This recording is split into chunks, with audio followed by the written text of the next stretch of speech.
Meu nome é Vitor Bezerra da Silva, eu sou travesti, sou artista visual, nasci no sertão dos Inhamuns, em uma cidade chamada Arneiroz, que tem pouco mais de 7 mil habitantes. Em 2015 eu me mudei para o Crato para cursar artes visuais e desde então tenho residido aqui. Por volta dos 20 e poucos anos, dos 22, 23, eu me percebo num processo de transição de gênero, de me reconhecer num gênero oposto ao qual eu fui designada ao nascer. Acho que antes de nascer, né, já na ultrassom, o médico olha e diz menino, e a partir dali uma verdade está instaurada e não existe outra possibilidade de existir no mundo senão aquela ficção de gênero encarnada. E aí eu demorei muito tempo para me reconhecer nesse gênero oposto, né? Para me reconhecer enquanto essa figura feminina, enquanto mulheridade, que é como me reconheço hoje. E aí penso muito a minha construção como travesti a partir de pares de oposição, né? Que é sair de Arneiroz, de uma cidade que tem pouco mais de 7 mil habitantes, uma cidade pequena, para cursar artes visuais aqui, né? E como eu sou vista, como eu sou lida lá em Arneiroz e como eu sou vista, como eu sou lida aqui em Cariri e no Crato, né? Acho que em ambos os lugares eu me sinto numa posição que é ao mesmo tempo de objetificação, né? Mas que ao mesmo tempo é de um corpo que é abjeto, que é visto como sujo, como nojento, como burro o suficiente para abrir mão de uma das ficções políticas encarnadas mais privilegiadas dessa sociedade, que é abrir mão da posição de ser homem. E aí, acho que pensar a identidade travesti, como eu tenho me reivindicado assim, é pensar em uma contradição constante, é pensar em uma experiência que se dá a partir do fracasso. Fracassei em ser homem e acho que sigo constantemente fracassando em ser mulher, ainda que eu esteja o tempo todo reivindicando essa identidade, essa mulheridade.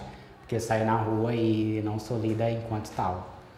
Então, acho que como diz a Letícia Nascimento, ocupar o estatuto permanente de clandestina, de forasteira, de filha falha do sistema, como diria Linda Quebrada. Eu acho que a transição de gênero, ela não é um evento, como é que eu posso dizer, que tem começo, meio e fim, que acontece exclusivamente com um indivíduo, com uma indivídua, que a existência travesti, ela movimenta muitas coisas, assim, ao seu entorno, assim.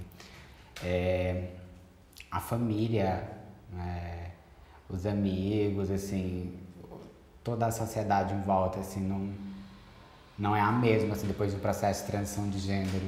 O que eu tô querendo dizer é que quando a gente transiciona, tudo à nossa volta transiciona junto, assim. É um processo de ter que reaprender como se dirigir àquela pessoa, de ter que olhar com cuidado para aquele corpo que está passando por um processo que é de desidentificar, né, para se identificar num outro lugar, numa outra identidade, para reivindicar um outro estar no mundo. E aí eu fico pensando na relação assim, que estabeleci com os meninos do Laboratório de Estudos de Criação Bichórdia, que é o laboratório que eu faço parte. Agora eu estou um pouco afastada por conta de algumas demandas da universidade. Estou concluindo o trabalho de conclusão de curso, TCC.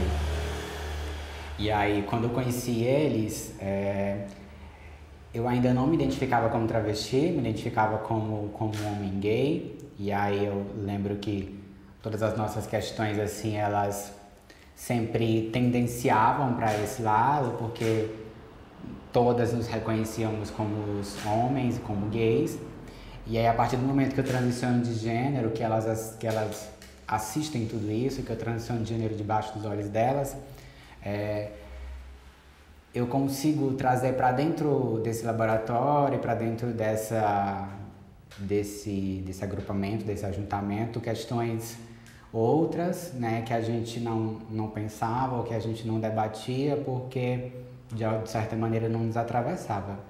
O Laboratório de Dígitos e Criação Bichord, eu acho que é um filho ainda, é uma criança assim para todas nós, é muito novo, surge lá em 2018, 2019, dentro da Universidade Regional do Cariri, surge como oficina e aí depois ele vai ganhando outras proporções, vai se tornando um projeto assim bastante ambicioso. Outras pessoas chegam para somar junto a esse projeto, eu sou uma delas. E aí a gente tem tentado alargar um pouco mais essa perspectiva de pensar uma produção de pensamento que não seja estritamente branca, estritamente cis-centrada, heterossexual. E aí, isso para além das paredes da universidade, então a gente tem feito oficinas e grupos de estudo, exposições, a gente tem atuado em diversas áreas e acho que o sonho assim, de todas é que esse projeto continue crescendo, que ele tenha um espaço físico, que ele receba outras pessoas, que tenha mais rotatividade e que continue movimentando esses saberes ditos não hegemônicos e não excludentes. Importante assim, o diálogo, a aproximação entre pessoas trans, pessoas travestis, pessoas não binárias e... Não, gente, vamos de novo, pera. Só respirar aí.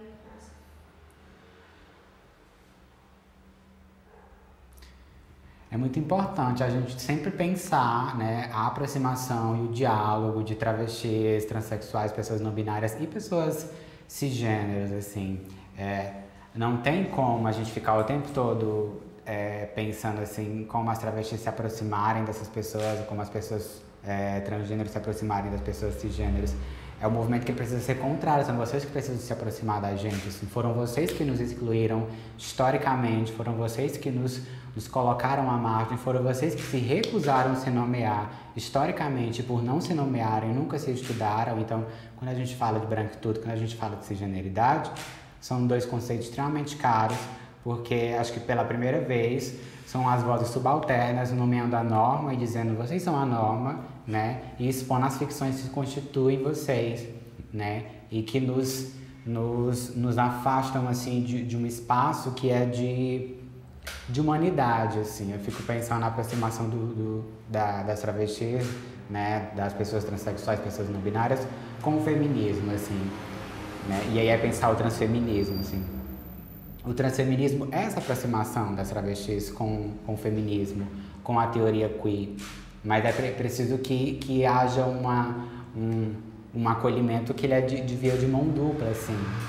E aí, sei lá, eu fico pensando o quanto isso é complexo, porque existem mulheres que olham pra mim, daí eu comecei a pensar um projeto que se chama Travestis Não São Gestadas em 9 Meses, que parte primeiro desses processos de experimentação de si que acontecem no corpo, né, de observar as mudanças que a transição de gênero provoca, do cabelo crescer, da roupa mudar, da ingestão de hormônios que mudam completamente o corpo, que mudam completamente a estrutura molecular dos nossos corpos, a forma como a gente pensa, a forma como a gente está no mundo. Então, é uma produção que eu tenho dito que bagunça a arquitetura do Senhor, que é a arquitetura desses corpos, assim. Se Deus fez o homem, Deus fez a mulher, a travesti está se fazendo. Então, assim, a gente ocupa quase que um lugar de Deus.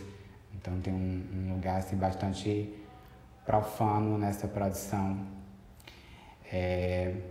E aí, volto pro passado, pinto minha criança, né? Volto presente, assim, observo essas modificações, como é que elas estão ocorrendo no corpo, fotografo essas modificações, pinto essas modificações, né? Tem trabalhos que passam pela performance, então acho que a artista transmídia, acho que é a desculpa perfeita para falar sobre tudo isso, assim, sobre esse rebuliço todo que é estar constantemente em transição. Não entendo a transição como um fim, mas como um meio, assim. Eu não terminei de transicionar, eu não acredito que essa transição tem fim. Acho que ela só tem fim mesmo quando a gente morre, e quando a gente morre transmuta para outra coisa, né? Então, é constantemente transição, é constantemente travessia, né?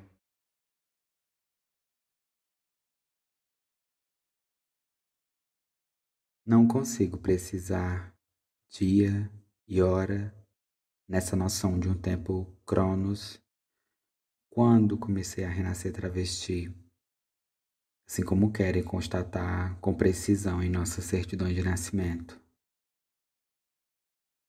O Victor desenhava o que ele não conseguia ser, e eu sou o que o Victor não era. Sou inclusive aquilo que o Victor já sentiu medo.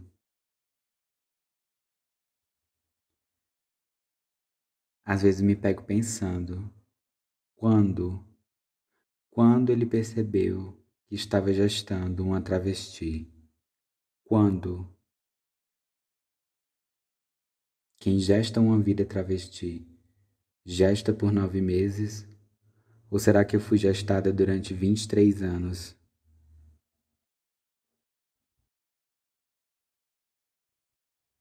O Victor não tinha útero, então eu só posso pensar que se ele me gestou, gestou na cabeça e que me pariu pela boca. Falando, ele entrou em trabalho de parto. Falando.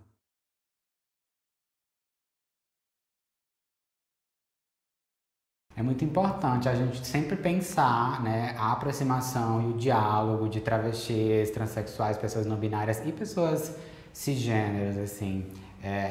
Não tem como a gente ficar o tempo todo pensando assim, como as travestis se aproximarem dessas pessoas, como as pessoas transgêneros se aproximarem das pessoas cisgêneras.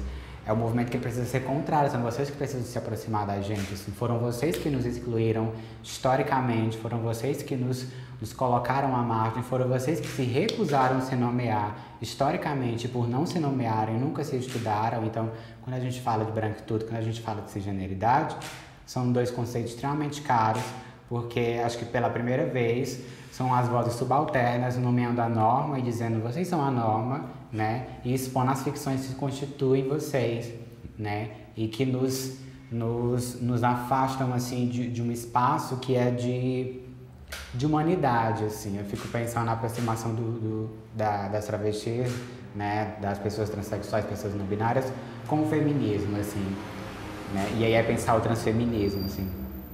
O transfeminismo é essa aproximação das travestis com o feminismo, com a teoria queer, mas é preciso que haja um acolhimento que ele é de via de mão dupla, assim. E aí, sei lá, eu fico pensando o quanto isso é complexo, porque existem mulheres que olham pra mim e não me reconhecem nem como mulher, não me reconhecem nem como feminino, ou têm medo de mim, ou não querem que eu entre no banheiro que elas entrem porque acham que eu vou estuprar elas, ou porque o fato de eu ter um pênis, né, assim, não faz de mim uma mulher.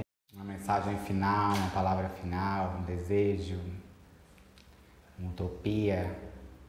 Acho que esse país deixe de ser um dos campeões em matar pessoas trans e travestis. Acho que esse é um dos meus maiores desejos, assim. Acho que sair na rua e estar constantemente com medo, assim, acho que a gente diariamente flerta com a morte, né, de diversas maneiras, assim, seja essa que pode me acometer a qualquer momento, seja a partir dos processos clandestinos que a gente submete, porque existem disforias de gênero, mas acho que meu desejo é esse, assim, que a gente deixe de flertar tanto com a morte o tempo todo e que nós, travestis, pessoas trans, pessoas não binárias, né, pessoas não brancas, continue adentrando os espaços que nos foram sempre negados, que a gente deixe de ocupar as narrativas únicas, a prostituição, a marginalidade, que a gente possa ocupar outros lugares que não esses que foram dados.